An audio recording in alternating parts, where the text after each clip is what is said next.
Makakausap po natin ang dati hong nagsilbi bilang special investigator at advisor ng investigative or ito hong Independent Commission for Infrastructure si Baguio City Mayor Benjamin Magalong.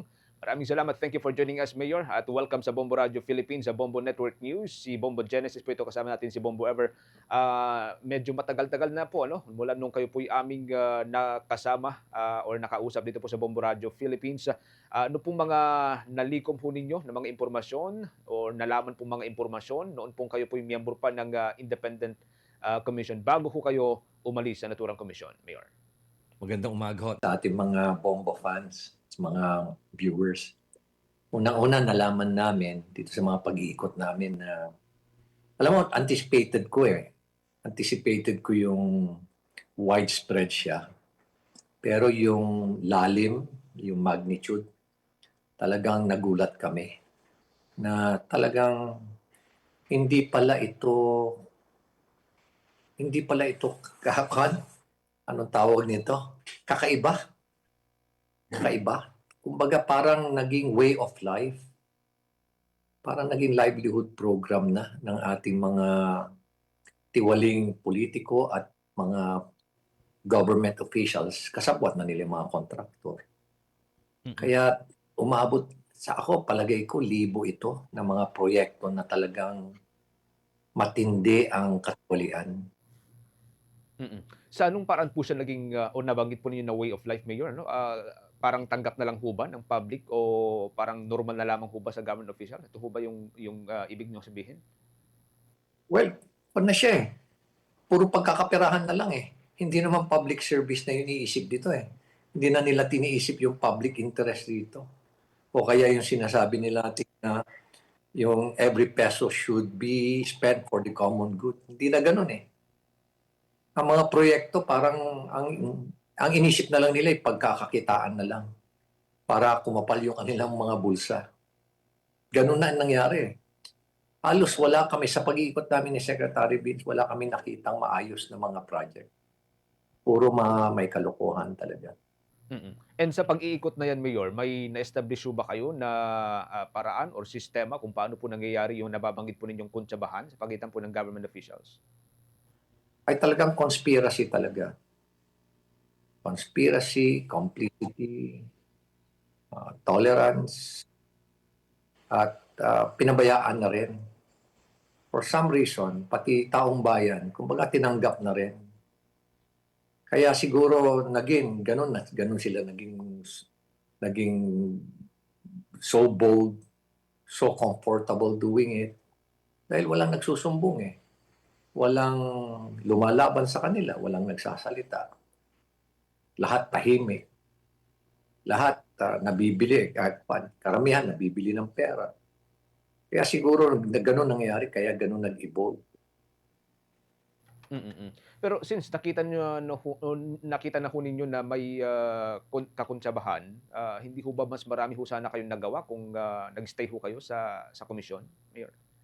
Well, conforme yan sa nagbigay sa akin ng authority. Kung mag-i-stay pa ako sa ICI na wala naman akong karapatang mag-imbestiga, wala akong silbi doon.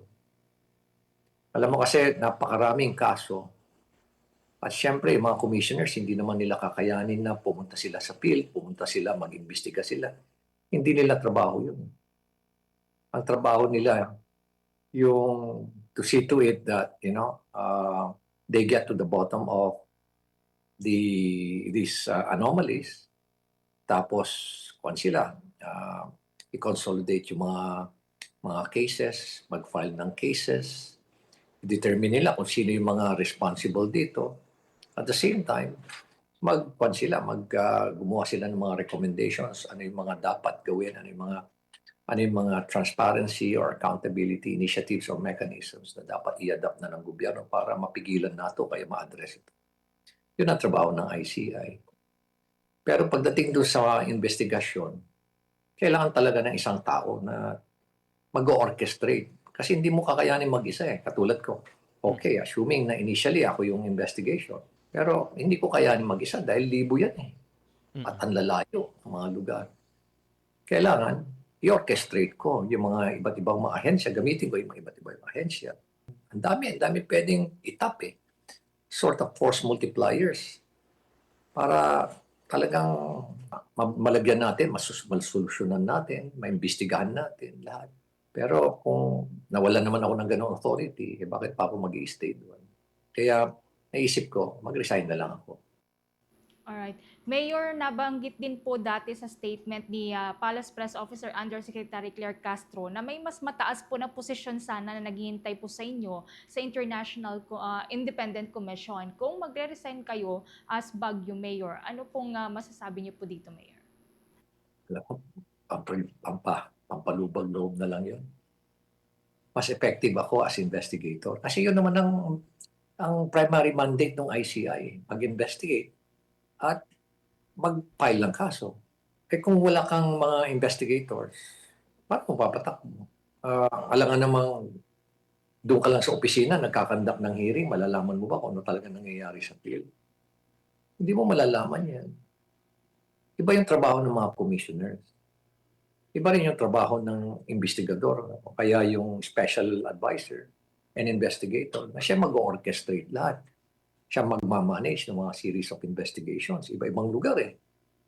Ang lalayo pa. Kasama dyan din yung validation, kasama rin yung mga technical testing dyan, subject to defined standards. Iba't ibang mga grupo ang gagamitin mo dyan para talaga ma-develop mo mabuti yung mga ebidensya, prima facie evidence. Marami kang gagawin as investigator. Eh. Mas effective ako doon. And besides, magre-resign ako as mayor, siyempre, i-question din yan ng aking mga kababayan dito. Pero pwede naman ako mag-perform as mayor at the same time, mag-perform ako as investigator or lead investigator. Anyway, mamanage ko lang naman yung investigation, babe. Pero ako nagawang framework, nagawa na ko na ng process flow, nagawa na ko na rin ng, kumbaga, parang template. Una lang eh. It's just siguro mga 3 months, 4 months, maayos ko lahat. So, it's just a matter of managing everything na lang. Alright. Considering nga po, Mayor, ito pong naging experience po ninyo as a special investigator, magiging effective po kaya si General Azurin na naitalaga po sa inyong posisyon? Tingnan mo, pati yung designation din yan. Investigator din. Bakit ako nung nag-iimbestiga ako bakit ako tinanggalan ng investigative function? Hindi ko rin maintindihan eh. Pero alam mo, si Jun Azurin, maayos na tao yan, maayos na general yan. At sa tingin ko, kakayanin niya. Basta bigyan lang ng complete na tiwala na makapag-imbestiga siya. Kasi kung mawawalan din siya ng authority para mag-imbestiga, baliwala rin yung kanyang membership dyan sa ICI. Alright.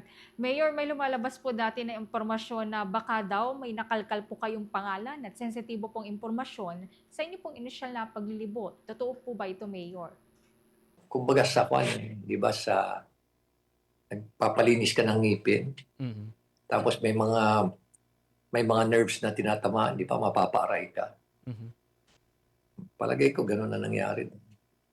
Palagay ko gano'n na nangyari. Kaya nag-arrange sila. Masama doon sa press con.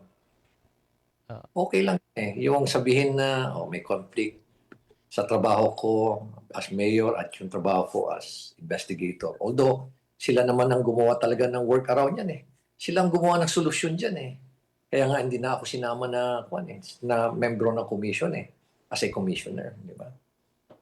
Pero yung palalabasin nila na maanumalya yung tennis court. Tapos insinuate nila na kurap ako. I think, yan yung sabi natin they broke the camel's back.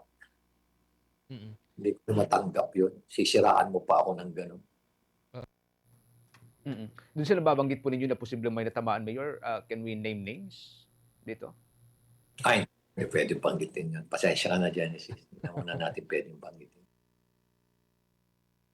Mayor, sa maritime siguro, sa mga mas malalaki pang mga impormasyon or mga issues. Thank you for joining us dito po sa Bombo Radio Philippines hanggang sa mga susunod na pagkakataon. Kayo po yung aming makausap, Mayor. Maraming salamat, Genesis. And thank you for the interview. Ingat kayo. God bless. Ingat ho kayo. Ang alkalde ho ng Baguio City, si Baguio City, ang dati pong investigator, special investigator ng Independent Commission for Infrastructure, Baguio City Mayor Benjamin Magalong.